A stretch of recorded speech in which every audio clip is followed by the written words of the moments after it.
लगता है आपको और प्रैक्टिस करने की जरूरत नहीं है सर। अभी भी आपका निशाना काफी जबरदस्त है। हाँ ठीक है, इट्स ओके। जब से आपने नकुल को गोली मारी है तब से आप बहुत परेशान हो गए हैं सर। मगर सर आप ही कहते हैं कि एक सीआईडी ऑफिसर को सिर्फ अपनी ड्यूटी के बारे में सोचना चाहिए, बस। और वैसे भी नकुल तो एक क्रिमिनल है सर। हाँ अभिजीत, नकुल एक क्रिमिनल है, मगर वो बेटा भी है मेरा। सर हम सब समझ सकते हैं कि एक पिता के दिल पे क्या बीत रही होगी, मगर सर नकुल जिंदा है, उसे कुछ नहीं हुआ है। तुम्हें कैसे मालूम कि नकुल जिंदा है? वो आपको लेटर्स भेज रहा है, गोलियां भेज रहा है जो आपने उसे मारी थी। वो ये सब भेज रहा है तो इसका मतलब ये हुआ कि कुछ नहीं मालूम दया। जो लेटर्स मुझे आए वो नकुल ने नहीं लिखे हैं, वो कोई और ही लिख रहा है। कोई और ही लिख रहा है? नकुल ने नहीं लिखे हैं? नहीं, क्योंकि नकुल की शायद मौत हो चुकी है। वो अब हमेशा के लिए मुझसे दूर चला गया है, मगर उसकी मौत का फायदा कोई और ही उठा रहा है। मगर सर आपको नकली लेटर भेज के किसी और को क्या फायदा हो सकता है? क्या मालूम वो क्या चाहता है। सर हम उसे ऐसा करने नहीं देंगे, हम उसे पकड़ के ही छोड़ेंगे सर।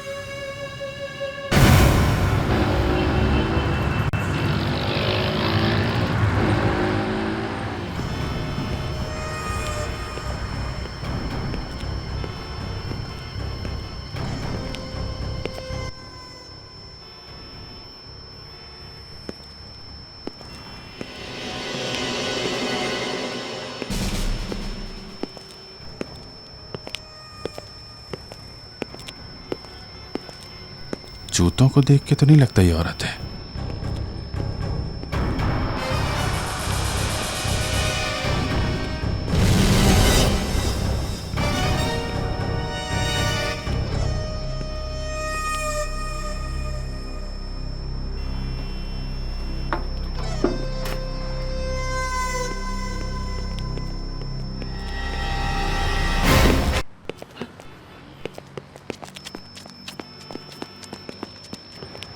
कौन हो तुम?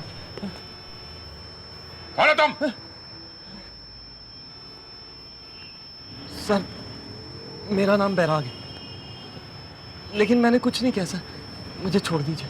झूठ मत बोलो, हमने तुम्हें मेल बॉक्स में लेटर डालते हुए देखा है। सर लेकिन मैंने कुछ नहीं किया, ये तो मैंने उसके कहने पे किया सर। किसके कहने पे? हाँ? मैं उसे नहीं जानता हूँ, वो मेरे घर में घुस के बैठा सर। मैं सच बोल रहा हूँ सर, मुझे छोड़ दीजिए। चलो देखो इसे पहचानते हो? हाँ हाँ, यही तो है वो। यही है वो? ये कहां मिला था तुम्हें? सर ये आदमी जबरदस्ती हमारे घर में घुसा है और इसने सारे परिवार को कैद करके रखा है सर, और इसके पास एक गन भी है। पर इसे तो गोलियां लगी है, ये ठीक से चल भी नहीं पा रहा, फिर ये घर में घुसा कैसे? ये बहुत खतरनाक आदमी है सर। मगर इसकी गोलियां निकाली किसने? कोई डॉक्टर वॉक्टर आया था क्या? जी नहीं, मेरे डैडी ने ही निकाली। डॉक्टर है क्या? जी हाँ, मेरे डैडी एक बहुत बड़े सर्जन है, डॉक्टर रतन। इसने कहा कि ये हम सबको गोली मार देगा अगर हमने इसका कहा नहीं माना तो। इसने किसी को मारी तो नहीं गोली? नहीं सर, मगर इसने जबरदस्ती मुझसे ये लेटर लिखा है और कहा कि ब्यूरो के मेल बॉक्स में डाल के आओ। सर प्लीज मुझे जाने दीजिए, मेरी फैमिली खतरे में है सर। अगर मैं 1 घंटे में घर नहीं पहुंचा तो ये मेरे पूरे परिवार को मार देगा। सर प्लीज मुझे जाने दीजिए। नकुल अब गुनाह के रास्ते पे बहुत आगे बढ़ चुका है, यहां से उसका वापस आना बहुत मुश्किल है। दया, ये लेटर पढ़ो, देखो नकुल ने क्या लिखा है इस तीसरे लेटर में।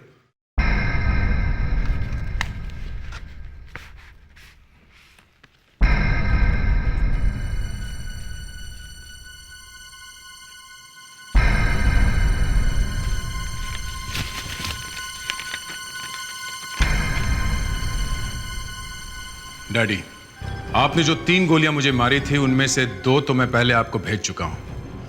अब एक तीसरी और आखिरी बुलेट आपको भेज रहा हूं। आपको जान के बहुत दुख होगा कि मैं बच गया हूं, डॉक्टर ने मेरी तीनों गोलियां निकाल दी है। उन्होंने काफी मदद की है मेरी। अब मुझे आपसे मदद चाहिए। मैं इंडिया से बाहर जाना चाहता हूं। अगर आपने मेरी मदद नहीं की तो मैं डॉक्टर और उसके घर वालों को जान से मार दूंगा। सर प्लीज मेरी मम्मी डैडी को बचा लीजिए। वो जो कह रहा प्लीज मान लीजिए, वरना वो मेरी मम्मी डैडी को मार देगा। घबराओ मत बैरागी, ऐसा कुछ नहीं होगा। दक्ष, फटाफट इसे छोटा वाला कैमरा लगा दो और इसे वापस जाने दो। ये जल्दी से जल्दी घर पहुंचना चाहिए। तुम्हारा बेटा अब तक वापस क्यों नहीं आया? कहीं उसने धोखा तो नहीं दे दिया? है? नहीं, वो ऐसा नहीं करेगा। वो आ जाएगा। मुझे नहीं लगता वो आएगा। पिछली बार जब ब्यूरो में तुम लेटर डालने गए थे तो तुम 25 मिनट में वापस आ गए थे, तो फिर वो कैसे नहीं आया? है? मैंने कहा ना आपसे, वो आ जाएगा। जो कुछ तुमने कहा वही तो किया हमने। मेहरबानी की मुझ पर। हाँ? मेहरबानी की मुझ पर। तुम्हारी जान बचाई है। तीनों गोली नहीं निकालता तो शायद तुम ये गन भी नहीं उठा सकते थे। अगर वो 5 मिनट के अंदर अंदर वापस नहीं आया ना, तो मैं तुम्हारी बीवी को गोली मार दूंगा। प्लीज उसे कुछ मत करिएगा। चाहे तो गोली मुझे मार दो।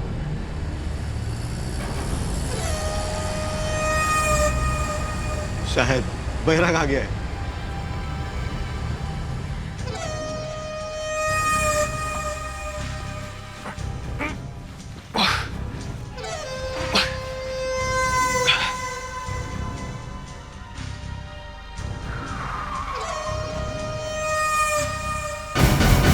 बैराग, तुम डरो मत।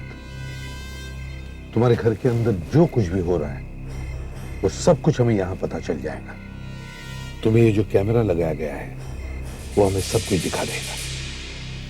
जाओ, घबराओ मत।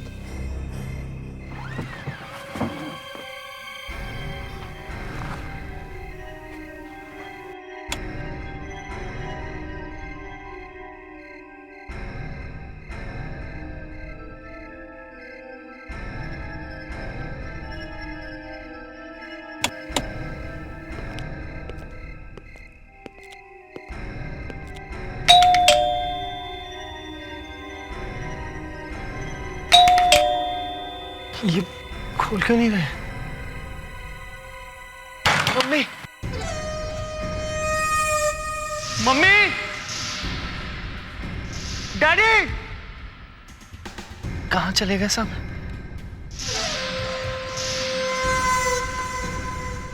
मम्मी,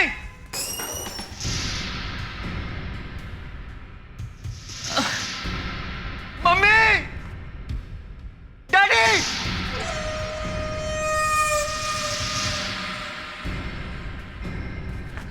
डैडी कहां चले गए सब?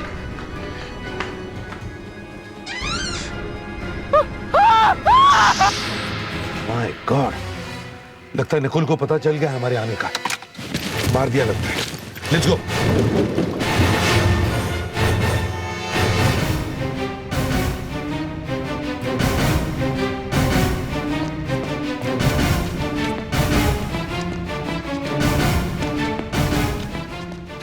सारा घर अच्छी तरह से छान मारो। देखो नकुल कहां है। तुम लोग वहां जाओ।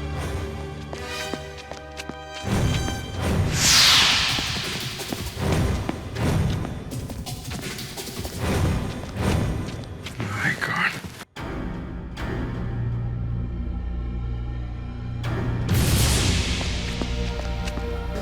जिंदा है। नकुल भाग गया है सर। जानता हूं। ये देखो। अभी के लिए goodbye dad. Sudhakar, Fredericks, sir. फौरन डॉक्टर रतन और उनकी बीवी को हॉस्पिटल ले जाओ। Yes sir. हेलो, हाँ सीनियर इंस्पेक्टर अभिजीत बोल रहा हूं। क्या? कहां पे? जू में? हाँ ओके ठीक है, हम लोग आ जाएंगे। सर, एक लड़की का खून हो गया है जू के एक बंगलों में। हमें जाना होगा सर। ठीक है, थोड़ी देर के लिए हमें नकुल को भूल जाना होगा। पता नहीं वो आगे क्या करेगा। ये सब हुआ कैसे? हाँ? सर, मेरे पापा मम्मी लोनावला गए हैं। मैं घर पे अकेला था, इसलिए मैंने मेरे सारे दोस्तों को यहाँ बुला लिया था। सर, हमें नहीं पता था कि राहुल के घर आके हम सब लोग मुसीबत में फंस जाएंगे। मैंने पूछा उस लड़की का खून हुआ कैसे? क्या हुआ था यहाँ पर? सर, 11 बजे तक सब कुछ ठीक ठाक था। फिर हम लोग बोर होने लगे थे, तो हमने सोचा कोई गेम खेली जाए। गेम? इतनी रात को कौन सा गेम खेल रहे थे तुम लोग? Sir, who done it? Who done it? ये कैसा गेम है? सर, इस गेम में हर एक के नाम की एक चिट डालते हैं। एक चिट पर मरने वाले का नाम लिखा होता है और एक चिट पर खूनी का। और सर, जिस किसी को पुलिस की चिट मिलती है वो खूनी को ढूंढते हैं। और सर, फिर हम सब अलग अलग छुप गए थे सर।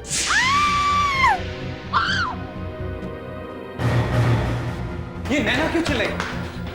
उसका नाम था क्या मरने के लिए? नहीं, तो फिर वो क्यों चिल्ला रही है? जरूर कुछ गड़बड़ है। हाँ। अपने घर के सारे खिड़की और दरवाजे बंद कर दिए और आपको फोन कर दिया सर। ये काम तुम में से किसी ने किया है। तुम में से कोई नैना का खून करना चाहता था। जैसे ही गेम शुरू हुआ, तुम में से किसी ने इस गेम का फायदा उठा के उसका खून कर दिया। सर, ये गेम खेलने के लिए क्षितिज ने हमें कहा था। एक बात बताओ, इतना खतरनाक गेम खेलने की बात तुम्हारे दिमाग में आई कैसे? कोई और गेम नहीं मिला तुम्हें खेलने के लिए? सर, ये सब बोर हो रहे थे, इसके लिए मैंने गेम खेलने के लिए कहा। लेकिन सब ये सब लोग तैयार हो गए थे गेम खेलने के लिए सर। मगर नैना ये गेम खेलने के लिए तैयार नहीं थी और उसी की मौत हो गई।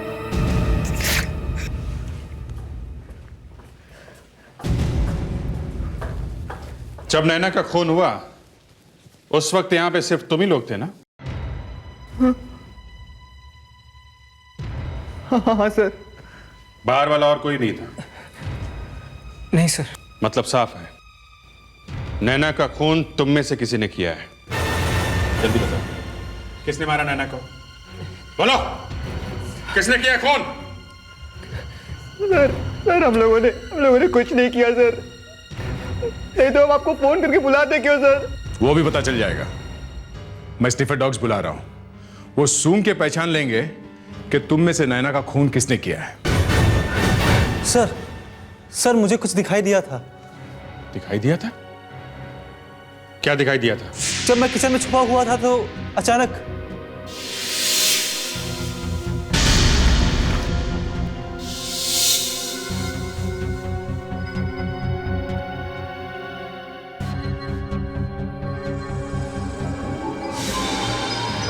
सर, उस आदमी ने जो घड़ी पहन रखी थी वो अंधेरे में भी चमकती थी।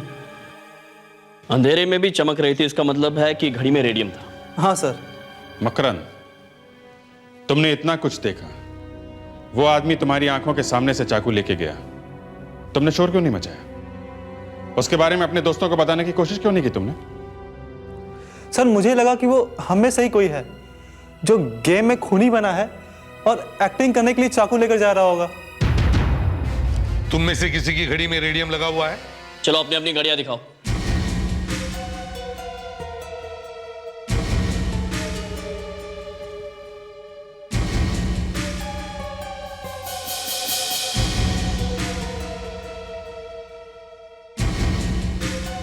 नहीं सर, इनमें से किसी की भी घड़ी में रेडियम नहीं लगा हुआ है।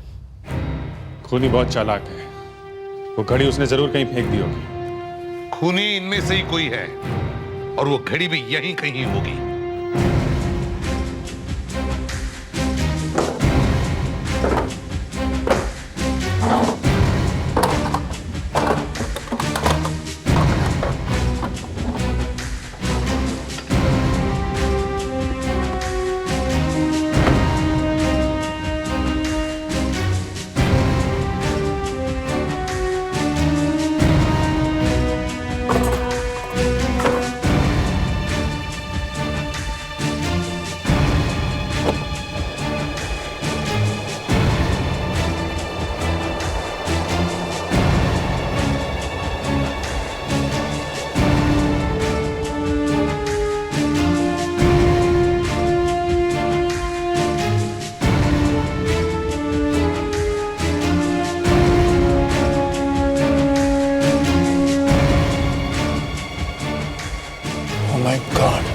सर, क्या हुआ? मिलेगी सर, एक लाश। एक और लाश? अब ये कौन है? देखो जरा, तुम लोग देखो, ठीक से देखो, पहचानते हो इसे? देखो।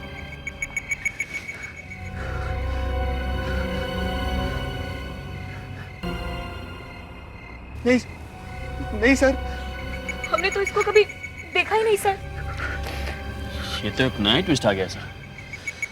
अब तक तो हमें लगता था खूनी इन्हीं में से कोई है। मगर से ये तो कुछ अलग ही मामला लगता है। यहाँ पे दो खून हुए हैं और इनमें से तो कोई भी से नहीं जानता है। ये आदमी होगा कौन? यहाँ क्यों आया होगा और किसने मारा होगा इसे?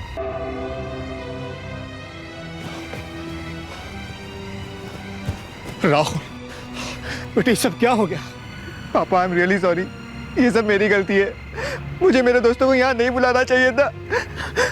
एसीपी साहब, मैं विपिन। सर, मैं तो अपनी वाइफ को लेकर 2-4 दिनों के लिए लोनावला गया था। सर, अचानक ये सब क्या हो गया?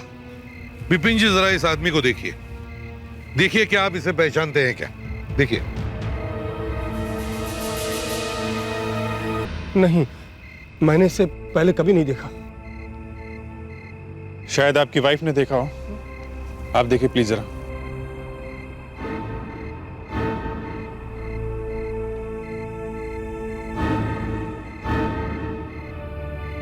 नहीं, मैंने भी नहीं देखा। अगर आप में से इसे कोई नहीं पहचानता तो फिर ये आदमी आपके घर में कर क्या रहा था? सर, राहुल, वो लड़की, वो तुम्हारी दोस्त जिसका खून हुआ, वो कहाँ हुआ? पापा, आपके रूम में। मेरे रूम? Oh my God!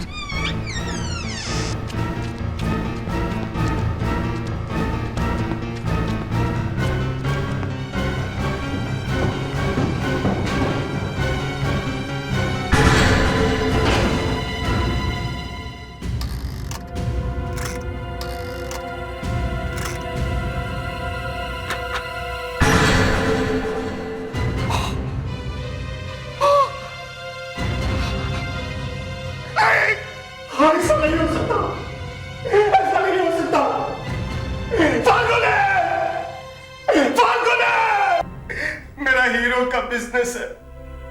मैंने कुछ ही नहीं इस तिजोरी में रखे थे, सब चोरी हो गए। चोरी हो गए?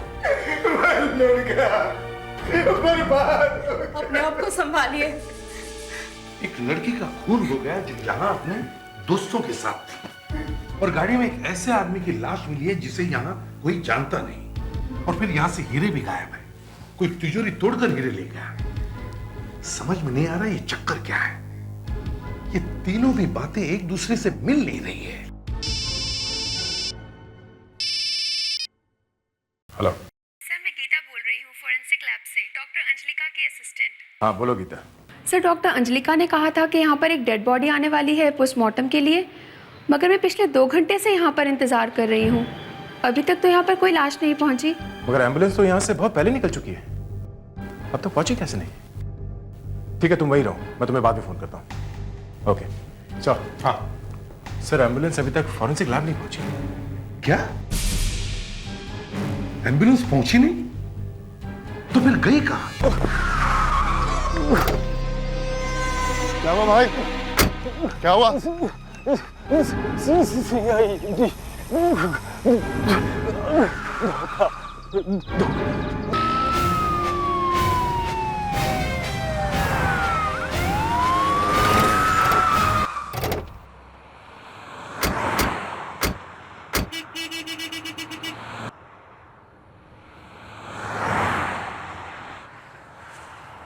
ड्राइवर ऐसा क्यों करेगा? क्योंकि वो ड्राइवर नकली था। नकली था? राहुल के घर में हमें जिस आदमी की लाश मिली थी कार में, एम्बुलेंस का असली ड्राइवर वो होगा। खूनी ने उसको मार के अपने कपड़े से, मतलब जब हम वहां थे राहुल के घर में, तो वो खूनी वहीं पे था। मौके की तलाश में था, और जैसे ही उसे मौका मिला उसने एम्बुलेंस के ड्राइवर को मारा, उसकी जगह ली और एम्बुलेंस लेके भाग गया। पर नैना को क्यों मारा होगा उसने? शायद वो चोर तिजोरी तोड़ के हीरे निकाल रहा होगा, तब नैना वहां आ गई। अपने आप को बचाने के लिए उसने नैना का खून कर दिया। बस खून के कपड़े हैं हमारे पास, शायद उन कपड़ों से कुछ पता चल जाए। ये क्या है? इलास्टिक? ये आदमी जेब में इलास्टिक लेकर क्यों घूम रहा था? सर बड़ी अजीब सी इलास्टिक है। इलास्टिक इस आदमी के जेब में आई कहां से होगी? मैंने डॉक्टर विनीता को बुलाया है। वो इन कपड़ों को देखकर शायद उस आदमी के बारे में हमें कुछ बता सकेगी। डॉक्टर विनीता? हाँ। ये कौन है सर? डॉक्टर विनीता एक साइकोलॉजिस्ट है, प्रोफाइलर है। गुड आफ्टरनून एसीपी साहब। गुड आफ्टरनून डॉक्टर विनीता, आइए, हम आप ही का इंतजार कर रहे थे। डॉक्टर, ये खूनी के कपड़े हैं। क्या इन कपड़ों को देखकर आप हमें इस खूनी के बारे में कुछ बता सकती हैं? जरूर।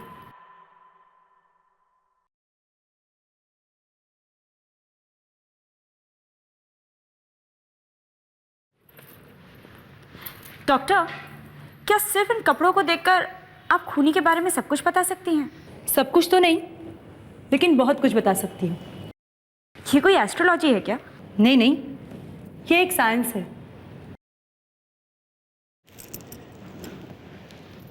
सर, मुझे लगता है ये कोई बड़ा अपराधी नहीं है, छोटे मोटे काम करने वाला ही कोई आदमी है। इसके पास ज़्यादा पैसे नहीं रहते होंगे, मगर ये अमीर बनने के सपने हमेशा देखता है, और जब भी इसके पास पैसे आते हैं ये अपने सारे पैसे फैशनेबल चीज़ों पे खर्च कर देता है। डॉक्टर विनीता, आपने इन कपड़ों को देखकर उस खूनी के बारे में इतना कुछ बता दिया? इन कपड़ों को गौर से देखिए। ये शर्ट और ये पैंट पुरानी है, और इन जूतों को देखिए, पहन पहन के घिस चुके हैं। मगर ये जैकेट बिल्कुल नहीं है आज के फैशन की, किसी बड़ी कंपनी की कीमती जैकेट है ये। सर, एक छोटा मोटा काम करने वाला आदमी इतनी कीमती जैकेट खरीदेगा कैसे, और उसके पास इतने पैसे आए कहां से? शायद किसी ने इसे पैसे दिए होंगे सर, ये खून करवाने के लिए। सर, इस आदमी ने तिजोरी बहुत सफाई से तोड़ी है सर। ये आदमी तिजोरी तोड़ने में एक एक्सपर्ट है। मगर सर, तिजोरी तोड़ने वाले तो बहुत से अपराधी हैं, इसके बारे में पता कैसे लगाएंगे हम? ये कपड़े जो खूनी ने ड्राइवर को पहनाए थे वो ड्राइवर के नाप से 3 इंच बड़े हैं। मरने वाले की हाइट 5 फुट 6 इंच है और उसका वजन 58 किलो, और इसलिए इस खूनी की हाइट 5 फुट 9 इंच या 10 इंच होनी चाहिए, और उसके हाइट के हिसाब से उसका वजन 70 से 75 किलो तक होना चाहिए। दक्ष, जरा वो इलास्टिक दिखाना। या सर, जब कोई एरोप्लेन में यात्रा करता है तो सामान पे टैग लगाना पड़ता है सर। ये इलास्टिक शायद उस टैग का है। हाँ, ये इलास्टिक तो बिल्कुल ऐसी लग रही है। सर, ये छोटा मोटा काम करने वाला आदमी ये फ्लाइट से कैसे आया होगा? हो सकता है कि आया हो, मैंने आप लोगों को पहले ही बताया, इसके पास जब भी पैसा आता है ये दिल खोल के उड़ाता है। अगर इस तरह का आदमी प्लेन से आया होगा तो एयरपोर्ट पर किसी न किसी का तो ध्यान गया होगा उसके ऊपर। दया सर, एयरपोर्ट जाकर अच्छी तरह से पूछताछ करो। All passengers traveling to Delhi via flight 204 kindly proceed for security check. सभी काउंटर में जाके पूछताछ करो, शायद किसी ने कोई अजीब आदमी देखा हो। All passengers traveling to Chennai via flight 203 proceed for Excuse me, officer. We are from CID. CID? Yes. What can I do for you? पिछले 2 दिनों में आपके यहाँ कोई ऐसा पैसेंजर आया जिसकी वजह से आपको कोई परेशानी हुई हो, या वो दिखने में कुछ अलग सा दिख रहा हो? यहाँ तो हर फ्लाइट से 2-4 ऐसे लोग आते ही हैं जो दिखने में कुछ अलग से होते हैं। हमारा मतलब है कि कोई ऐसा पैसेंजर जिसे देखने में आपको लगे कि ये कभी प्लेन में बैठा ही नहीं हो, जिसका चेहरा देख के लगे कि आदमी यहाँ एयरपोर्ट में क्या कर रहा है। सर, ये कह पाना बहुत ही मुश्किल है। Thank you very much. Thanks. Last and final call for all passengers traveling to Delhi via flight 204. Please proceed for boarding. We are ready for departure. Sir, इन्होंने एक बहुत अजीब सी बात बताई है। सर, कल एक अजीब बात हुई है जो पहले कभी एयरपोर्ट पे नहीं हुई। क्या हुआ है? सर, कल काफी लोगों की जेबें कट गई। एयरपोर्ट पे जेब कटती? एयरपोर्ट पे लोगों की जेब कटते हुए पहले कभी नहीं सुना है। सर, 7-7 लोगों की जेबें कटी है। सिर्फ 2 घंटे के अंदर। 2 घंटे के अंदर? क्या आप ये बता सकते हैं हमें कि इन 2 घंटों में कौन कौन सी फ्लाइट यहाँ आई थी? बस सर, दिल्ली से एक फ्लाइट आई थी, उसके बाद 2 घंटे तक कोई फ्लाइट नहीं आई। अब उसी बीच में ये सब हुआ। कहीं ऐसा तो नहीं कि इस चेप कतरे का संबंध उस दिल्ली वाली फ्लाइट से? उस फ्लाइट से आने वाले सभी पैसेंजर्स की लिस्ट दे सकते हैं आप हमें? यस सर, आइए प्लीज। राजेश, रश्मि, अमोल, मकरंद, अमोल, आनंद, सचिन, रेणुका, रुपेश, टंटेरा। एक मिनट, जरा ये लिस्ट फिर से पढ़ो। Yes sir. सचिन, रेणुका, रुपेश, टंटेरा। टंटेरा, टंटेरा, ये नाम कहीं सुना हुआ लगता है, मगर कहाँ?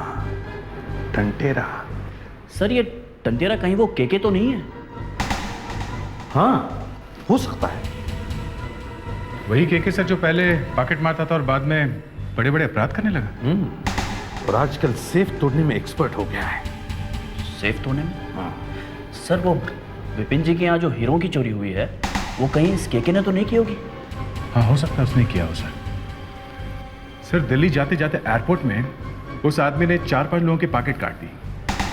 दक्ष, जल्दी से दिल्ली पुलिस को इन्फॉर्म करो इस टंटेरा के बारे में सर। और उन्हें रिक्वेस्ट करो कि इसे पकड़ने की कोशिश करें। और दया सर, तुम और अभिजीत दिल्ली जाने की तैयारी करो।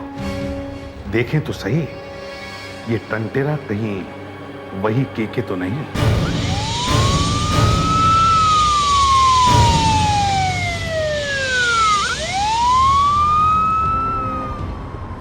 ऐसे लोगों पे तो हम हमेशा निगरानी रखते हैं सर। इंस्पेक्टर साहब, ये टंटेरा आदमी कैसा है? ये बहुत बड़ा अपराधी नहीं है सर। हाँ, छोटे मोटे काम करने वाला आदमी है ये। ज्यादा पैसे नहीं रखता ये, लेकिन जब भी इसके पास पैसे होते हैं ना सर, बहुत खर्चा करता है ये। आजकल कर क्या रहा है ये टंटेरा? कई दिनों से चुपचाप बैठा है सर, कोई रिपोर्ट नहीं है इसके खिलाफ। कौन है? एक मिनट।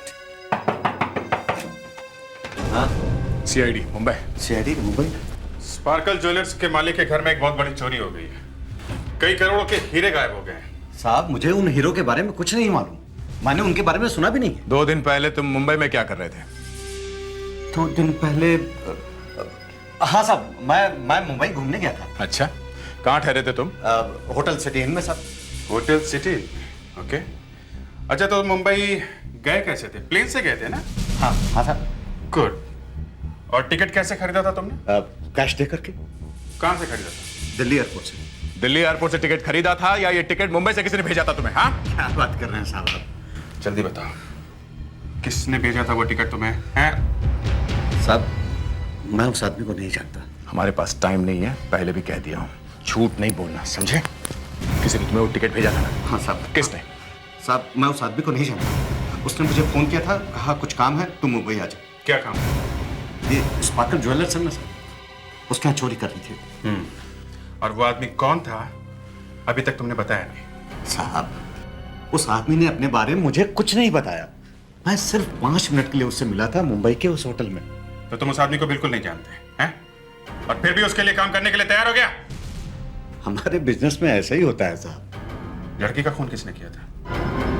खून?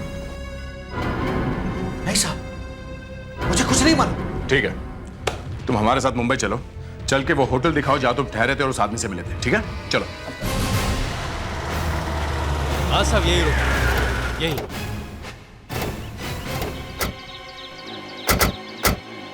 यही होटल है sir. Excuse me. Yes sir. हम लोग सीआईडी से। सीआईडी से? ये आदमी 2 दिन पहले आपके होटल में ठहरा था। टंटेरा नाम है इसका। जरा देखो इसका चेहरा। ये ठहरा था यहाँ पे? हाँ जी, ये ठहरा था सर। किसने बुक किया था इनका कमरा? अभी देखिए पापा जी, किसी मन्ना नाम के आदमी का फोन आया था, उसी ने कमरा बुक किया था इनके लिए। मन्ना? तुम इस मन्ना को जानते हो? जी नहीं। अच्छा, उसने सिर्फ इसके लिए कमरा बुक किया था या कोई और कमरा भी बुक किया था? नहीं, केवल एक ही कमरा बुक हुआ था। पैसे कैसे दिए थे? कैश या क्रेडिट कार्ड से? कैश दिए थे साहब, कैश। मुझे तो लगता है कि ये आदमी मन्ना जिसने इसके लिए कमरा बुक किया था और जो आदमी इससे होटल में मिलने आया था, दोनों एक ही हैं। हाँ, और अगर ये दोनों एक नहीं भी हैं तो भी इन दोनों में कोई ना कोई कनेक्शन तो जरूर है। कंटेरा, उस आदमी को सिर्फ तुमने देखा है, उसका स्केच बनवाने में हमारी मदद करो। मैं साहब? हाँ हाँ, जरा याद करो फटाफट। तुमने उसे देखा है ना? वो हीरे चुराते समय तुमने इतने लोगों को मारा है कि वैसे भी फांसी चढ़ने वाले हो तुम। क्या चाहते हो, वो आदमी बच जाए जिसने तुमसे सब करवाया? नहीं साहब, ऐसा नहीं हो सकता। वो आदमी भी फंसना चाहिए साहब।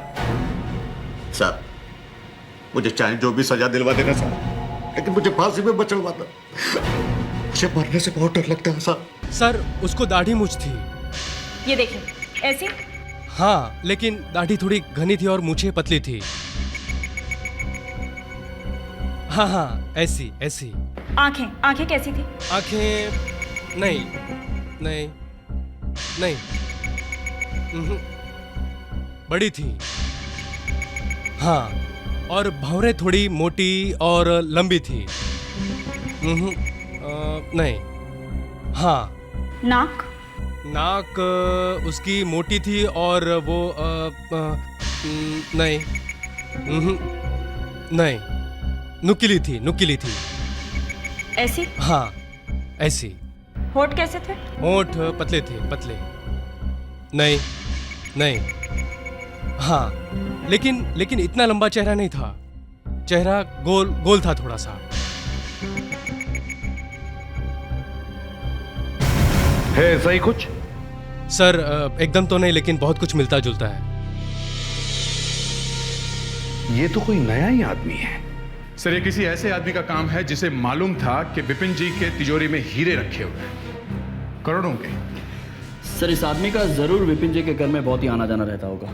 सर, एक तो विपिन जी का बेटा राहुल है और उसके सारे दोस्त वहां घर में आते जाते रहते हैं। जा सर, राहुल और उसके दोस्तों से फिर से पूछताछ करो। ये आदमी जिसने केके के लिए होटल में रूम बुक किया था, हो सकता है वो इन दोस्तों में से कोई एक हो। सब, लेकिन खूनी की तो दाढ़ी मूछें हैं। हाँ मालूम है आदिति, तुम नकली दाढ़ी मूछें तैयार रखो।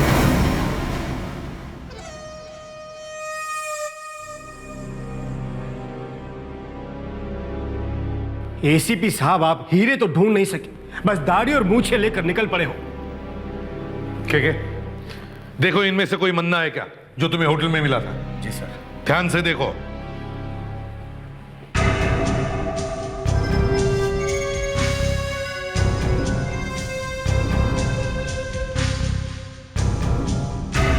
नहीं सर, इनमें तो कोई नहीं है। देखा मैं कह रहा हूं, इन बच्चों ने कुछ नहीं किया। विपिन जी, अभी तक काम पूरा नहीं हुआ है, समझे? दया, इन सबको दाढ़ी मूछें लगा। ये तो हद हो गई। एसीपी का दिमाग सटा क्या है? चुपचाप खड़े रहो, समझे? दिमाग की चेकिंग होगी बाद में, पहले सिर्फ मुंह देखना है। हो गया सर। ठीक है जी सर। देखो जरा ध्यान से देखो।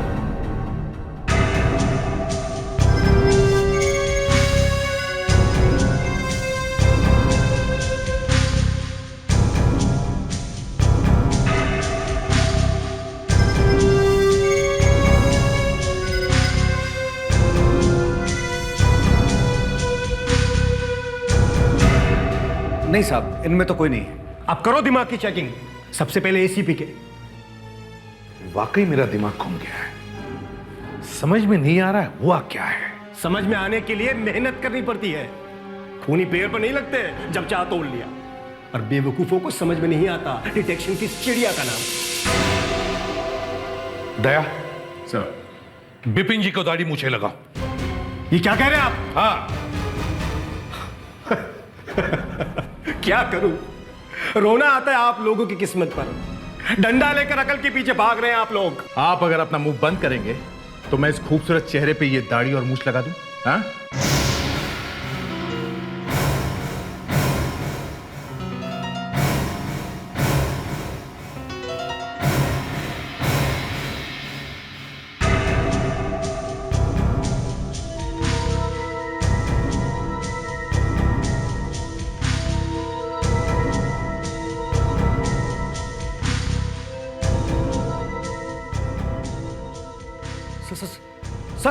सर यही है वो ये क्या बकवास कर रहा है तू? अबे अक्ल के टीचर।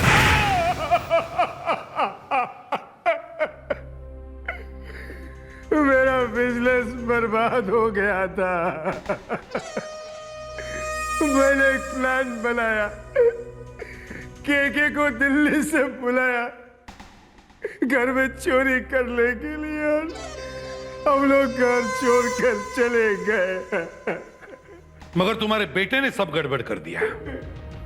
उस बेचारे को क्या मालूम कि उसके बाप ने एक प्लान बनाया था। वो अपने दोस्तों को लेकर वापस आया और एक मासूम बच्ची का खून हो गया। तुमने उस बेचारी लड़की को क्यों मार दिया? हाँ? क्या करता साहब, मैं पकड़ा जाता। अब फिर राहुल ने मुझे भागने का मौका नहीं दिया साहब। सारे खिड़की दरवाजे बंद करके आप लोगों को बुला लिया। वहां से बचकर भाग निकलने के लिए तुमने 4 लोगों को मार डाला। जरा भी दया नहीं आई तुम्हें। तुम्हें तो 4 बार फांसी देनी चाहिए। चलिए बिपिन जी, आप भी जाएंगे अंदर इसके साथ। दोस्तों 9:16 हो चुके हैं। आज इस हफ्ते का टॉपिक है क्राइम एंड मर्डर। बहुत ही डरावना टॉपिक। आज मैं यहाँ स्टूडियो में अकेली नहीं हूँ। मेरे साथ बैठे हैं एक बहुत ही खास मेहमान, एक ऐसे खतरनाक इंसान जिन्होंने बहुत सारे लोगों का, अब इसके आगे मैं नहीं कह सकती वरना मेरी जान खतरे में पड़ जाएगी। मैंने सही कहा ना मिस्टर बिल्ला? आप काफी समझदार हैं मैडम। आज के लिए बस इतना ही। हम कल फिर मिलेंगे आपके फेवरेट प्रोग्राम पर जिसका नाम है असली 30 विद सागरिका। तब तक आप सुनते रहिए 93 red FM। Good bye and keep smiling. हाय, काश मेरी आवाज भी सागरिका जैसी होती ना, तो दिन रात रेडियो पर चप्पा चप्पा करती। लाखों लोग दीवाने होते मेरे। पता है, मैं तो ये प्रोग्राम सुने बिना रह ही नहीं सकती। और यही तो प्रॉब्लम है यार, इस प्रोग्राम को सुनने के चक्कर में रोजाना देर हो जाती है।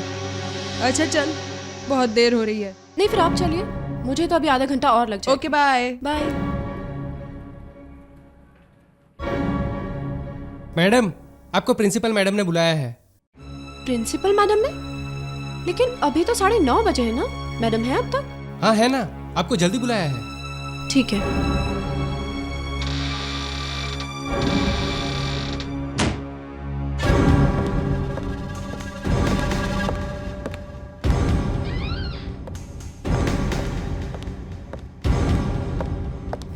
मैडम, आपने मुझे बुलाया? तुम कौन हो?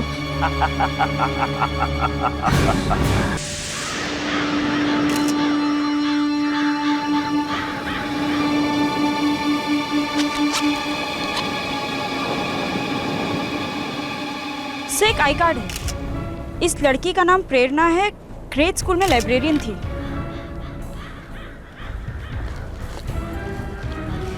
सब पैसे, मोबाइल, सब कुछ एज इट इज है।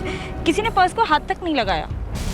मैं भी यही सोच रहा हूं, ये चोरी का मामला नहीं है। दे, चाकू को बाहर निकालो और बॉडी को पलटो जरा।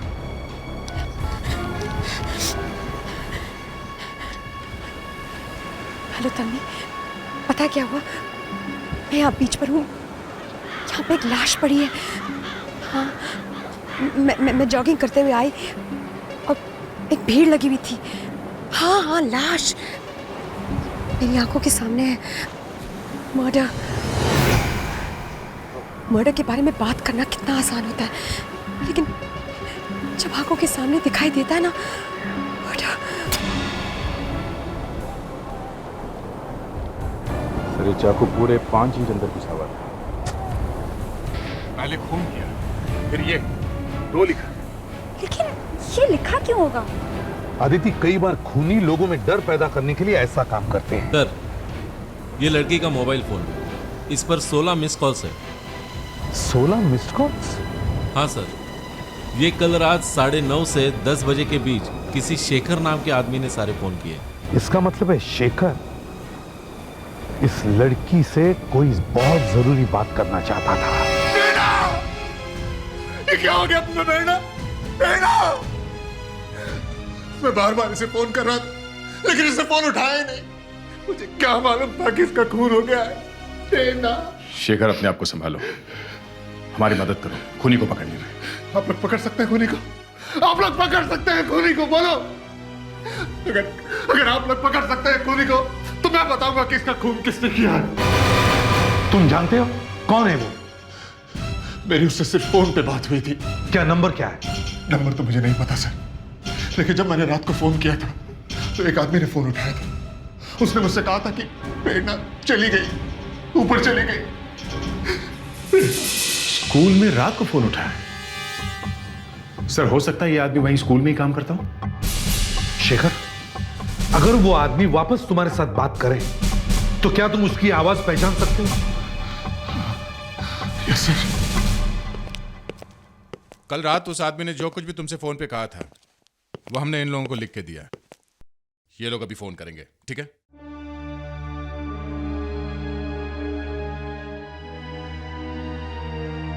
तुम्हें इस फोन से इन लोगों की आवाज सुनाई देगी। तुम्हें पहचानना है वो कौन आदमी है जिसने कल रात तुम्हें फोन किया था, ठीक है? Yes sir. बोलिए। प्लीज प्लीज बोलिए। अब तुम्हें प्रेरणा कभी नहीं मिलेगी। वो इस दुनिया से जा चुकी है। शायद ये आवाज हो सकती है। ये आवाज हो सकती? शायद। Aditi, one more. देखो, ध्यान से सुनो। जी। तुम्हारा इस आवाज को पहचानना बहुत जरूरी है। Yes sir. फिर से बोलिए। फिर से? जी हाँ, फिर से बोलिए। जी। अब तुम्हें प्रेरणा कभी नहीं मिलेगी। वो इस दुनिया से जा चुकी है। क्या? शायद यही है।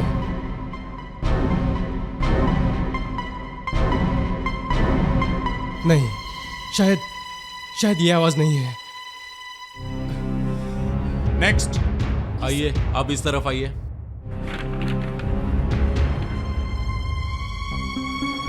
अब आप बोलिए, जो लिखा है वही बोलिएगा।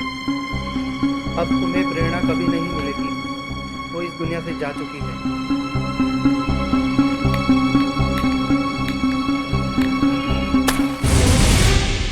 ये सिगरेट एक दिन मार डालेगी तुम्हें। नहीं, एक्चुअली सिगरेट तो मैं भी छोड़ना चाहता हूँ।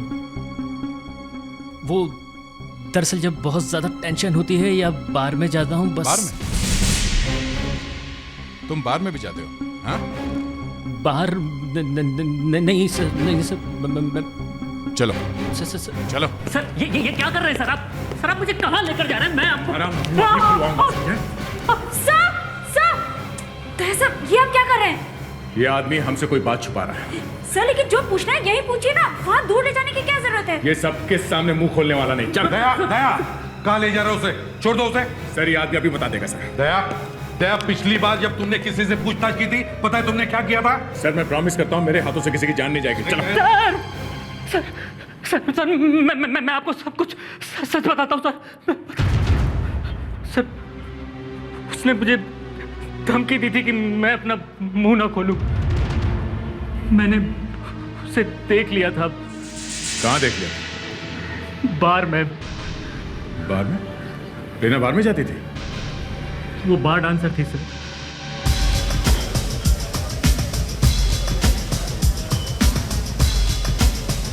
फ्रेडरिक। Yes sir. इससे पहले कि कोई सबूत खत्म करने की कोशिश करे, तुम डांसर्स के लॉकर रूम में जाके चेक करो। वहीं खड़े रहो, जाओ।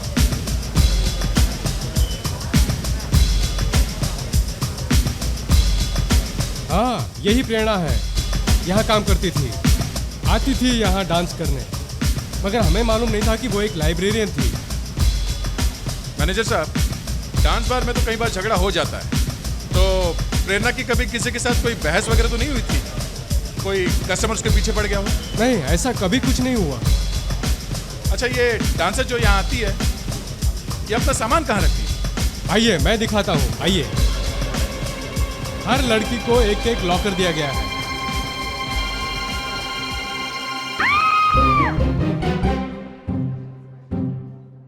क्या हुआ फ्रेडरिक्स?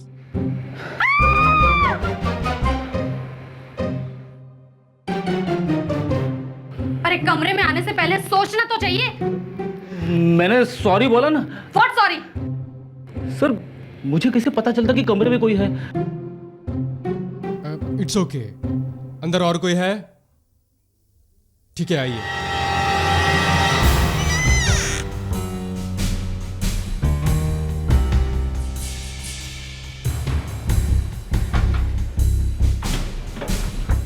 सर ये प्रेरणा का लॉकर है, मगर बंद है सर। इस लॉकर की चाबी कहाँ है? वो तो प्रेरणा के पास ही रहती थी।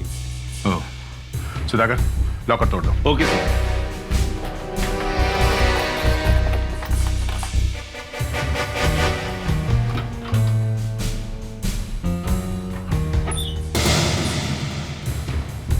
सर ज्वेलरी बॉक्स, कैनों का डिब्बा। डायमंड नेकलेस काफी महंगा लग रहा है। इस पे जो हीरे लगे हुए हैं कम से कम 30-40 हजार के होंगे। सर ये नेकलेस किसी ने गिफ्ट दिया होगा। सर रेडियो स्टेशन का लेटर है। कॉन्ग्रेचुलेशंस, आपने ये प्रतियोगिता जीत ली है। 93.5 रेड एफएम की तरफ से आपको 50,000 रुपए दिए जा रहे हैं। 50,000 का चेक इस लेटर के साथ भेज रहे हैं। तुम्हारी सागरिका।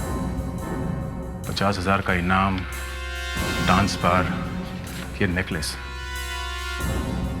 इन सब चीजों का प्रेरणा के माथे पे ये जो नंबर 2 लिखा हुआ है, इसके साथ क्या संबंध है, कुछ समझ में नहीं आ रहा। उस रेडियो वाले से पूछना चाहिए, सागरिका से। क्या पता इन 50,000 रुपयों का ही कोई चक्कर हो। खून और अपराध की बातें तो कभी खत्म नहीं होती, लेकिन ये वक्त ये खत्म हो जाता है। आप सुन रहे हैं 93.5 रेड एफएम और मैं हूँ सागरिका।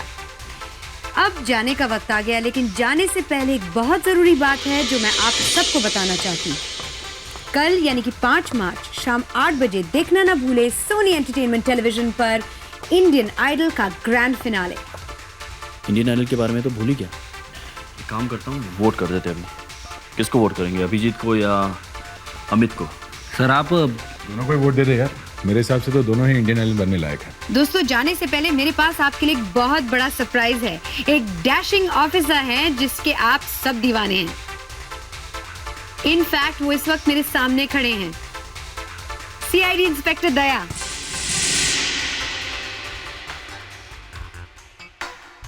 आप बैठ जाइए सर।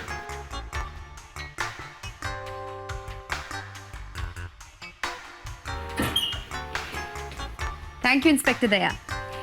इस वक्त हम अपने प्रोग्राम में इस सवाल में उलझे हुए थे कि अगर किसी के पास खून करने की सही वजह है तो आप इसे खून कहेंगे कि न्याय? खून तो खून है, चाहे किसी भी वजह से किया गया हो। ग्रेट, इंस्पेक्टर दया से ऐसे जवाब की उम्मीद थी। थैंक यू इंस्पेक्टर दया। अब सचमुच जाने का वक्त आ गया है। मैं हूँ सागरिका और आप लोग सुनते रहिए 93.5 रेड एफएम। सागरिका जी, हमें आपसे उस प्रोग्राम के बारे में बात करनी है जिसमें वो लड़की प्रेरणा आई थी। किसी ने उसका खून कर दिया है। मैं जानती हूँ। हम जानती हैं? जी हाँ, मैंने उसकी लाश बीच पर देखी थी। बीच पे? जी, रोज सुबह मैं वहाँ जॉगिंग करने जाती हूँ। सागरिका जी, प्रेरणा आपके शो में आई थी, उसने 50,000 रुपए जीते थे। आप हमें उसके बारे में कुछ और बता सकती हैं? पता नहीं क्यों वो लड़की मुझे कुछ ठीक नहीं लगी। क्यों? सर उस प्रोग्राम में मैंने 2 लोगों को बुलाया था। पता नहीं क्यों प्रेरणा आते ही उस दूसरे आदमी से लड़ने लगी। पता नहीं किस बात को लेकर दोनों में बहस हो रही थी। फिर मुझे देखते ही चुप हो गए और फिर ऐसी एक्टिंग करने लगे जैसे कि वो एक दूसरे को जानते ही ना हो। कौन था वो आदमी? आई थिंक मुकेश नाम था उसका। मैं पूरा नाम और पता आपको भी देती हूँ। हाँ। एंड सर, इस केस के बारे में रेड एफएम के सुनने वालों से अगर आप मदद लेना चाहते हो या कुछ कहना चाहते हो तो प्लीज गो अहेड। ये रहा यहाँ के नंबर्स।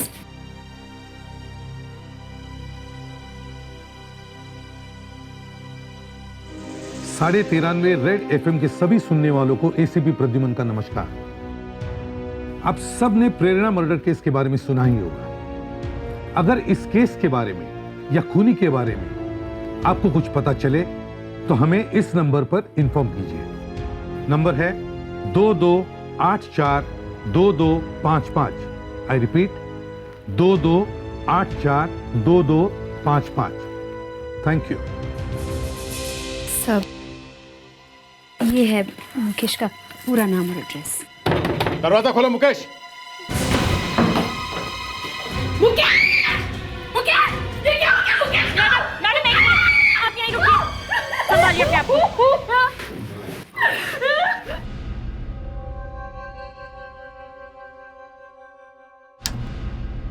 ये गोली लगने का जो घाव है, ये होल बहुत ही छोटा है, पीछे स्पाइन के पास जाकर बैठी है।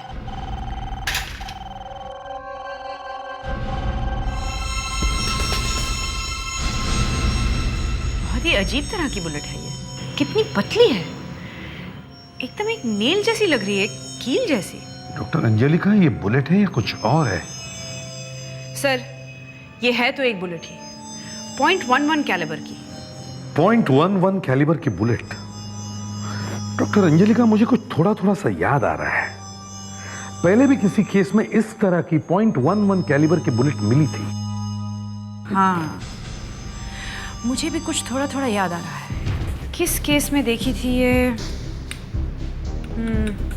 सर, मैं इसे अपने कंप्यूटर में मैच करके देखती हूँ, शायद पता चल जाए वो कौन सा केस था।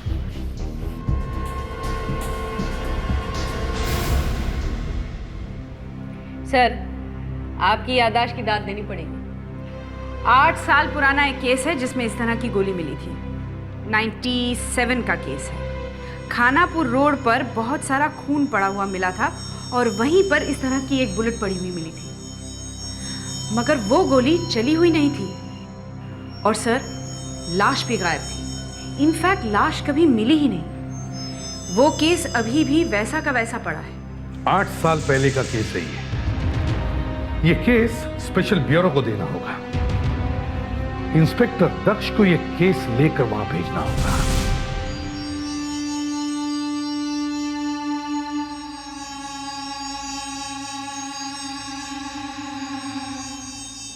कल एक मुकेश नाम के आदमी का खून हुआ है। जिस गोली से उसका खून हुआ है वो बड़ी अजीब गोली है।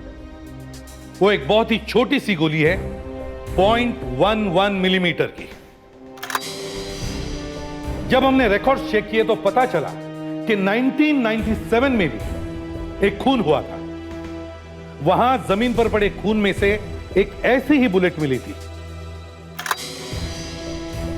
आज तक इस तरह की गोली से और कोई खून नहीं हुआ है।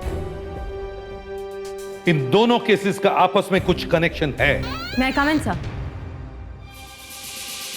जैसा आपने ऑर्डर दिया था, Jasmine Prakash reporting on special bureau duty sir. Come in Jasmine. Jasmine आज से स्पेशल ब्यूरो में रहेगी।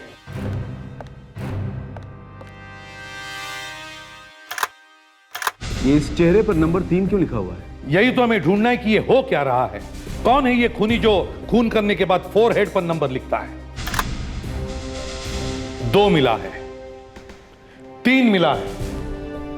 कहीं ऐसा ना हो कि एक और लाश मिले और उसके सिर पर नंबर लिखा हो 4।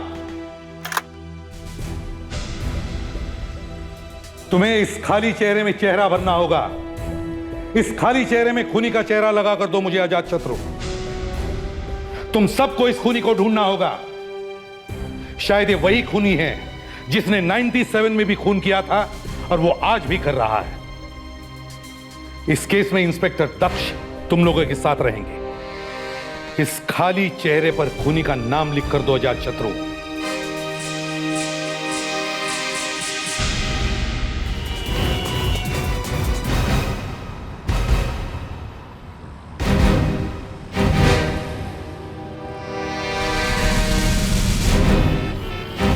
ये सब क्या हो रहा है? सर, दक्ष ने इंस्पेक्टर अर्जुन को गोली मार दी। गोली मार दी? दक्ष? सर वो अर्जुन क्राइम सीन से भाग रहा था सर। दक्ष इंस्पेक्टर अर्जुन नहीं, तुम भाग रहे थे क्राइम सीन से। सर, हम लोग सागरिका की लाश के पास थे। अचानक हमने गोली चलने की आवाज सुनी। जाकर देखा तो वहां इंस्पेक्टर अर्जुन की लाश पड़ी हुई थी और दक्ष वहां गन लिए खड़ा था। क्या ये सच है दक्ष? सर सर सर मैं वो दक्ष, मुझे तुम्हारी गन दो। सर आपको मुझ पर विश्वास नहीं है सर? मुझे तुम पर विश्वास है दक्ष, लेकिन तुम भाग क्यों रहे थे? तुम्हारी गन दो दक्ष। सर दक्ष, मुझे तुम्हारी गन दो। तुम्हारी गन दक्ष।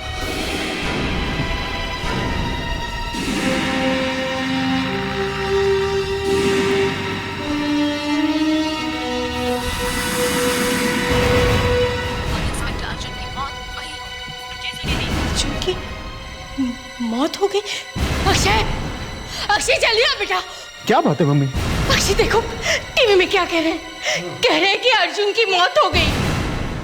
अर्जुन की मौत हो गई? जो मन में आए बोले चली जा रही है। सीआईडी में झगड़े शुरू हो गए। पहले इसने तुम्हारे और तुम्हारी बेटी के रिश्ते को दुनिया के सामने रख दिया और अब दक्ष के पीछे पड़ी है। सर लेकिन दक्ष के बारे में वो जो कुछ कह रही है सच ही तो कह रही है। दक्ष ने अर्जुन का खून किया तो है। अजात शत्रु, बोलने से पहले अच्छी तरह से सोच लो। दक्ष एक सीआईडी ऑफिसर है, समझे? सीआईडी ऑफिसर है सर, मगर इसका मतलब यह तो नहीं कि उसके हाथ से खून नहीं हो सकता। देखो, जब तक कोई सबूत नहीं मिलता मैं ये मानने को तैयार नहीं हूं कि दक्ष ने खून किया है। That's all. सर आप किसी भी कीमत पर दक्ष को बचाने पर तुले हुए हैं, चाहे सीआईडी की इज्जत मिट्टी में क्यों ना मिल जाए। तुम ये चाहते हो कि किसी भी कीमत पर दक्ष को फांसी पर चढ़ा दिया जाए, इसलिए कि वो सीआईडी से है और तुम सीआईडी स्पेशल ब्यूरो से हो। हा? सर ये क्या कह रहे हैं आप? ये मत भूलना अजात शत्रु कि सीआईडी स्पेशल ब्यूरो भी मेरे ही हाथ का बनाया हुआ है। दक्ष, तुम्हारे इस तरह चुप रहने से कुछ नहीं होने वाला। तुम्हें सच बताना ही होगा, ओके? दक्ष, कुछ याद आया तुम्हें? इंस्पेक्टर अर्जुन को किसने मारा है? तुमने मारा है उसे। दक्ष, इंस्पेक्टर अर्जुन को गोली क्यों मारी तुमने? हाँ? ठीक है, अगर आप लोगों को ऐसा लगता है कि मैंने अर्जुन को मारा है तो ऐसा ही सही। ऐसा ही सही? हमारे ऊपर एहसान मारने की कोई जरूरत नहीं है, समझे? स्पेशल ब्यूरो के लोगों ने तुम्हें इंस्पेक्टर अर्जुन के लाश के पास खड़े हुए देखा है और तुम्हारे हाथ में गन थी या नहीं? सर मेरी कुछ समझ में नहीं आ रहा है, हुआ क्या था? तुम्हारे हाथ से गोली चली है ना? गोली चली है गन में से। हाँ। देखा, गोली चली है। सर गोली मेरी बंदूक से चली है, मगर मैंने अर्जुन को नहीं मारा है। सर वहां पर और भी कोई था। कोई नहीं था वहां पर। सर हमने वहां का चप्पा चप्पा छान मारा, किसी और के होने का वहां कोई निशान नहीं था, कोई नहीं था वहां पर। दक्ष, तुमने गोली चलाई है, फिर भी कह रहे हो कि किसी और ने मारा है? सर मैंने दक्ष की गन टेस्ट करके देखी है सर, और उस गन में से गोली चली है। सर जिस गोली से इंस्पेक्टर अर्जुन की मौत हुई है वो गोली शायद दक्ष की गन में से ही चली है। बस हो गई सारी बात साफ। मगर सर अर्जुन को जो गोली लगी है बॉडी के अंदर जाकर उस गोली के 2 टुकड़े हो गए हैं। एक टुकड़ा अर्जुन के रिब्स में यानी उसकी पसली में मिला है और दूसरा टुकड़ा अर्जुन को हार्ट में जाकर लगा, जिसकी वजह से उसकी मौत हो गई। गोली के 2 टुकड़े हो गए हैं, इस वजह से यकीन के साथ ये कहना मुश्किल है कि वो गोली दक्ष की गन में से ही चली थी। डॉक्टर अंजलिका, आखिर आपने दक्ष को बचा ही लिया। ये अंदर जाकर गोली के 2 टुकड़े होने वाली बात मैंने आज तक नहीं सुनी है। एसीपी अजात शत्रु, ऐसा हो सकता है, हड्डी से लगकर कभी कभी गोली के 2 टुकड़े हो सकते हैं। सर ये गोली के 2 टुकड़े होने वाली कहानी मैं मानने के लिए तैयार नहीं हूं। I am sorry. जितने भी लोग इस रेडियो स्टेशन में आते जाते हैं सबकी एंट्री इसी रजिस्टर में होती है। सब अपना नाम और पता इसी में लिखते हैं। 4 मार्च को देखते हैं। ये रहा 4 मार्च। सर रजिस्टर देखने से पता चल जाएगा कि खूनी कौन था।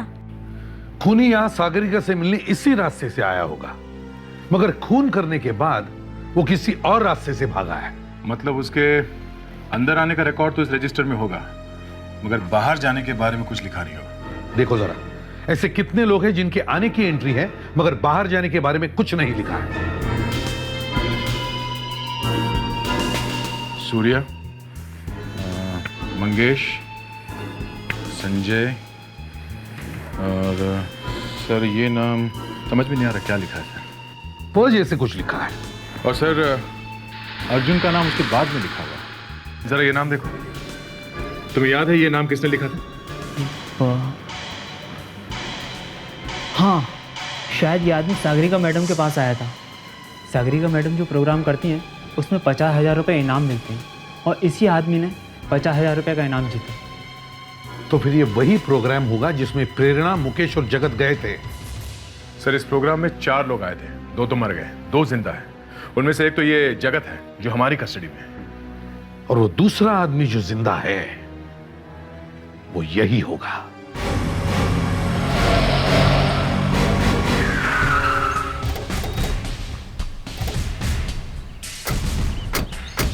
सर वो चौथा गवाह प्रतीक यही रहता है।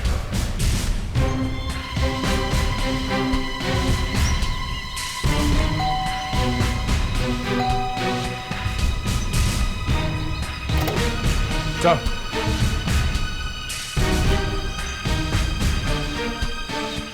अब ये कौन है भाई? कहीं ये प्रतीक तो नहीं?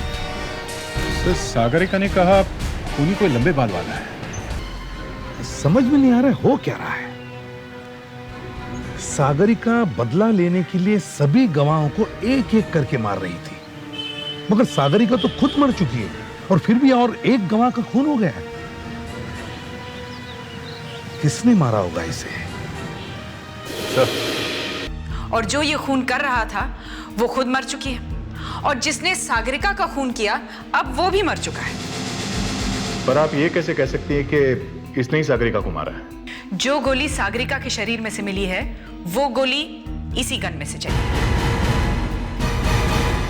और इस आदमी के हाथ पर गन पाउडर का निशान है। इसका मतलब है कि वो गोली इसी आदमी ने चलाई है। फिर वही खाली चेहरा। खूनी का अभी तक पता नहीं। सागरिका के मरने के बाद मुझे लगा अब तो खूनी मर ही गया, अब कम से कम कोई और खून नहीं होगा, पर प्रतीक भी मारा गया। सर सागरिका के साथ कोई और भी मिला हुआ होगा, वो अकेली नहीं कर रही थी ये खून। 6 लोग मारे गए दया, 6 लोग। सर, एक आदमी अभी बचा हुआ है, एक गवाह अभी बाकी है, जगत। हाँ, जगत। इससे पहले कि कोई जगत का खून कर दे, मैं इस खूनी को पकड़ के ही छोड़ूंगा। डॉक्टर साहब कुछ तो कीजिए, इनकी हालत बिगड़ती जा रही है। वो मुझे मार डालेगा, वो मुझे मार डालेगा। और फिर सीआईडी की टीम कुछ नहीं कर पाई। अब सिर्फ एक ही गवाह बच गया है जो इस वक्त सिटी हॉस्पिटल में है, और उसकी हालत बहुत ही खराब है। वैसे सीआईडी की टीम ने हॉस्पिटल की सिक्योरिटी बढ़ा दी है। उनके ऑफिसर्स हॉस्पिटल के चप्पे चप्पे में फैले हुए हैं।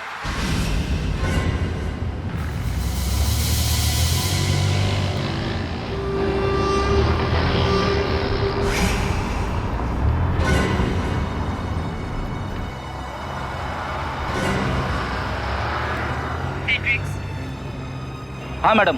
तो वैसा करो, सुधाकर के पास जाओ, देखो वहाँ कोई प्रॉब्लम तो नहीं है। उसका वॉकी टॉकी शायद काम नहीं कर रहा। मैडम यहाँ मैं अकेला हूँ। फेड्रिक्स, तुम सुधाकर को देखकर फौरन वापस आ जाना, ओके? ठीक है मैडम।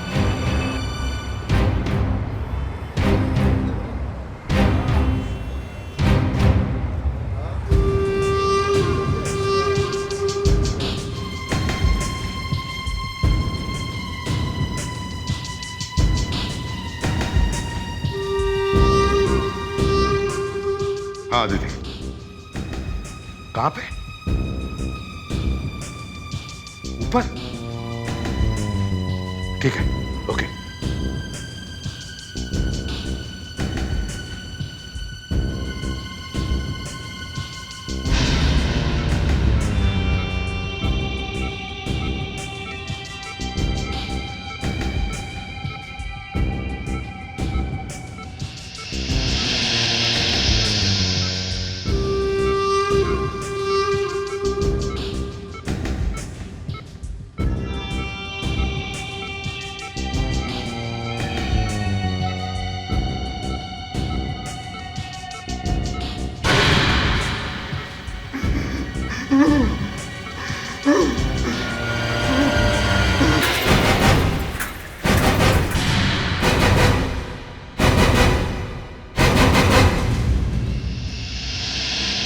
एसीपी साहब, इस बुलेट प्रूफ जैकेट ने मुझे बचा दिया, नहीं तो मेरा तो टिकट ही कट गया था ऊपर का। हमें पता था कि ये आने वाला है तुम्हें मारने के लिए। क्यों दिलावर, क्यों मारता जा रहा था लोगों को? हाँ? क्यों मारा तुमने इंस्पेक्टर अर्जुन को? नहीं साहब, मैंने अर्जुन साहब को नहीं मारा। एक तो पहले उसे मार दिया, अब उसे साहब बोल रहा है। हाँ? मेरे लिए तो साहब ही थे साहब, पैसा देते थे मुझको, मैं उनका खबरी था साहब। तुम अर्जुन के इन्फॉर्मर थे? जी। तो अर्जुन तुम्हें जानता था? जी साहब। तो उसे यह भी मालूम था कि ये सारे खून तुम और सागरिका मिलकर कर रहे हो? नहीं साहब, उनको नहीं मालूम था। और सर, और क्या? बोलो।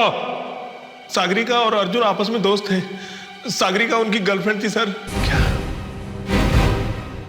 जिस लड़की ने 4 खून करवाए हैं वो एक सीआईडी ऑफिसर की दोस्त थी? ये एक बहुत ही रेयर केस था जिसमें अर्जुन नाम के एक पुलिस ऑफिसर की दोस्त ही खून कर रही थी। सागरिका नाम की ये लड़की रेडियो एफएम पे रेडियो जॉकी थी। इसने 4 लोगों को एक एक करके मारा था। इन चारों लोगों ने कोर्ट में गवाही दी थी, जिससे सागरिका के पिता को फांसी की सजा हो गई थी। चौंका देने वाली बात यह थी कि इंस्पेक्टर अर्जुन 8 साल तक खूनी को ढूंढता रहा, और जब उसे पता चला कि उसकी दोस्त सागरिका ही खूनी है, तब तक बहुत देर हो चुकी थी। सागरिका का किसी ने खून कर दिया था। हम जैसे रेडियो स्टेशन पहुंचे साहब, जहां सागरिका काम करती थी, देखा किसी ने सागरिका को गोली मार दी। मैं तो डर के मारे वहां से भाग गया। तो तुम वहां से भाग गए थे? हाँ? और जब इंस्पेक्टर अर्जुन को गोली लगी तब तुम कहां थे? मैं तो वहां से भाग गया था साहब। वहां पे क्या हुआ मुझे कुछ नहीं पता साहब। तो इसका मतलब है जब इंस्पेक्टर अर्जुन का खून हुआ तब दक्ष वहां पे अकेला था। गोली दक्ष ने चलाई है। दक्ष, तुम्हें आखिरी मौका दिया जाता है, अब सच सच बताओ, क्या हुआ था वहां पर? नहीं तो एक सीआईडी ऑफिसर के खून के जुर्म में तुम्हें सजा दी जाएगी। सर, वहां पे एक और आदमी था। हमें वहां पर कोई आदमी दिखाई नहीं दिया दक्ष, और तुमने गोली चलाई थी ना? हाँ सर। क्यों मारी तुमने अर्जुन को गोली? क्या दुश्मनी थी तुम्हारी उससे? मेरी कोई दुश्मनी नहीं थी अर्जुन से। फिर भी गोली मारी? सर मैंने उसे गोली उसे बचाने के लिए मारी थी। उसे बचाने के लिए? Yes sir. सर, वहां पर अर्जुन का किसी आदमी के साथ झगड़ा हो रहा था सर। उसके पास एक गन थी और सर वो अर्जुन को गोली मारने वाला था सर। अपने बचने का रास्ता तुमने ढूंढ लिया। कहानी अच्छी है। ये कहानी नहीं है सर। तो फिर कहां गया वो आदमी? सर वो भाग गया सर। अर्जुन को जैसे ही गोली लगी वो वहां से भाग गया था। तो उस वक्त तुमने फायर क्यों नहीं किया? गोली क्यों नहीं चलाई? सर, हाँ? क्योंकि मैं डर गया था सर। मैंने देखा कि अर्जुन की पीठ पर वो खून का धब्बा बड़ा होता जा रहा है। वो नीचे जमीन पर गिरने वाला था सर। फिर सर वो अचानक नीचे गिर गया जमीन पर। मैं आज तक नहीं भूला सर उसका वो बेजान चेहरा, उसकी वो लाश। सर, मैं सीआईडी छोड़ दूंगा सर। जब तक उस गोली का फैसला नहीं हो जाता जो तुमने चलाई थी तब तक। सर, मैंने कोई गोली नहीं चलाई है सर। फिर वही बात? हाँ सर, फिर वही बात। सर, वो गोली किसी और ने चलाई थी सर। अच्छा शत्रु, ये सब इसी तरह चलता रहेगा, कुछ होने वाला नहीं है। कभी ये कह रहा है कि इसने गोली चलाई है, कभी कह रहा है नहीं चलाई है। सर, मैंने सोच लिया, ये केस मैं special investigation officer inspector Akshay को दे रहा हूं। वो आज से सीआईडी स्पेशल ब्यूरो ज्वाइन कर रहा है। इंस्पेक्टर अक्षय,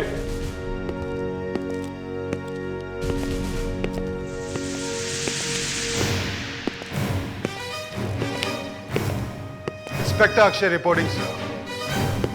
अक्षय, आरोपी तुम्हारे सामने है, जल्दी से जल्दी सच्चाई का पता लगाओ।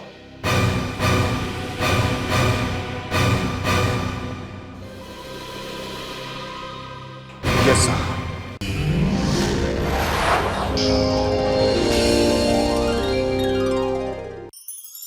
ऐसे और भी मज़ेदार वीडियो के लिए हमारे चैनल को लाइक, शेयर और सब्सक्राइब करें।